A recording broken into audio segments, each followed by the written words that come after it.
tayo dito nga trike na black and yellow combination. May parang may pagka-bumblebee siya. Tawag nga pala dito mga idol, Ilocos type na trike.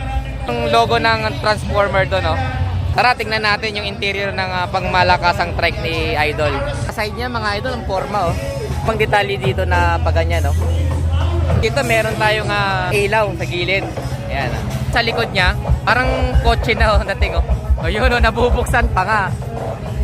Automatic. Galing, nabubuksan, nag-automatic siya, mga. May twin exhaust tayo, turbo pa doon. Meron pa tayong pang tow dito, Idol, oh. Logo ng Mustang. Ito naman sa loob mga idol, meron tayo dito nga mini LCD monitor, Optimus Prime. Sa ceiling niya mga idol, may speaker pa. Ito wala nang bubong. Parang sports car ang dating, convertible. Ito may speaker din mga idol. Ito nandito yung booster. Transparent yung flooring niya. Doon pala nakatago yung booster.